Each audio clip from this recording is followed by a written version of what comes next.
আলিফ লাম মিম। এই আয়াতটির অর্থ আল্লাহ এবং আল্লাহর রাসূল সাল্লাল্লাহু আলাইহি ওয়াসাল্লাম ভালো জানেন। যালিকাল কিতাবু লা রাইবা ফীহ। এই কিতাবের মধ্যে কোনো ভুল নেই, ভুল তো দূরের কথা, এই কিতাবের মধ্যে সন্দেহের কোনো অবকাশ নাই। হুদাল লিল মুত্তাকিন, এটি মুত্তাকিদের জন্য হিদায়াত স্বরূপ, এটি মুত্তাকিদের জন্য হিদায়াত স্বরূপ। আল্লাযীনা ইউমিনুনা বিল গায়ব, আর যারা অদৃশ্যের উপরে ঈমান এনেছে, ওয়া ইউকিমুনাস সালাতা, এবং সালাত কায়েম করেছে, ওয়া মিম্মা রাযাকনাহুম ইউনফিকুন, আর তাদের যে রিজিকটা দেওয়া হয়েছে সেই রিজিক থেকে ব্যয় করেছে।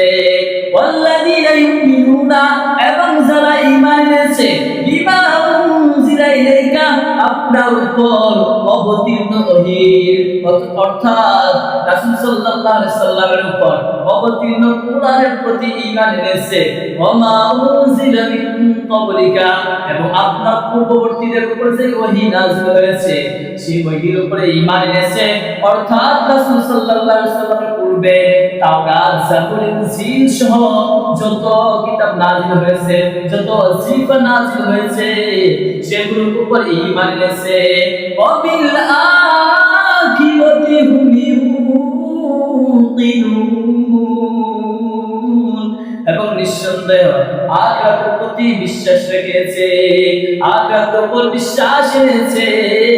উলাইকা আলা হুদাম মির রাব্বিহিম, তারা তো তাদের রবের নির্দেশিত পথে রয়েছে। ওয়া উলাইকা হুমুল মুফলিহুন, এবং তারাই সফল কাম। এই আয়াতটি নাযিল করেছেন আল্লাহ সুবহানাহু ওয়া তাআলা একজন ইহুদিকে প্রসঙ্গ করে। ওই ইহুদির নাম ছিল মালিক সাইদ। ওই ইহুদি মুমিনদের অন্তরের মধ্যে সন্দেহের সৃষ্টি করার জন্য বলতো, এই কোরআন তো সেই কিতাব নয় যার শুভ সংবাদ তাওরাত, জাবুর, ইনজিলের মধ্যে রয়েছে। আল্লাহ সুবহানাহু ওয়া তাআলা তার এই বিভ্রান্তিকর উক্তিকে শ্রেষ্ঠ সঞ্চয় করে দিয়েছেন এই আয়াতগুলো নাযিল করে। ইন্নাল্লাযীনা কাফারু, নিশ্চয় যারা কুফরি করেছে, সাওয়াউন আলাইহিম আনযারতাহুম আম লাম তুনযিরহুম, আপনি তাদেরকে সতর্ক করেন বা না করেন তারা সকলেই সমান। লা ইউমিনুন, তারা ঈমান আনবে না। হযরত আব্দুল্লাহ ইবনে আব্বাস রাদিয়াল্লাহু তাআলা আনহু বলেন, এই আয়াতখানা আবু লাহাব, আবু জাহেল, ওয়ালিদ ইবনে মুগীরা, উতবা, শায়বার মতো বড় বড় কাফেরদের উদ্দেশ্য করে বলেছেন, তাই ঈমান আনবে না, তাদের জন্য রয়েছে আল্লাহ তাআলার নির্ধারণ করা শাস্তি। তারা রাসূল সাল্লাল্লাহু আলাইহি ওয়াসাল্লাম এবং তার অনুসারীদের বিরুদ্ধে সর্বদা ষড়যন্ত্র করত। হযরত আল্লামা সুয়ুতী রাহিমাহুল্লাহ বলেন, এই আয়াতটা এই জন্য নাযিল হয়েছে, তাদের প্রসঙ্গ নাযিল হয়েছে যারা কাফের অবস্থায় মারা গিয়েছে, বদরের যুদ্ধে মারা গিয়েছে, তাদের অবস্থাকে উদ্দেশ্য করে নাযিল হয়েছে।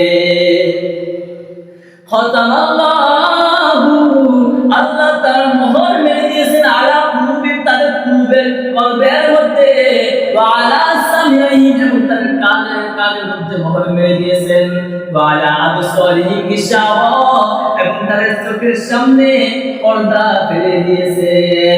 ওয়া লাহুম আযাবুন আযীম, এবং তাদের জন্য রয়েছে অনেক বড় শাস্তি।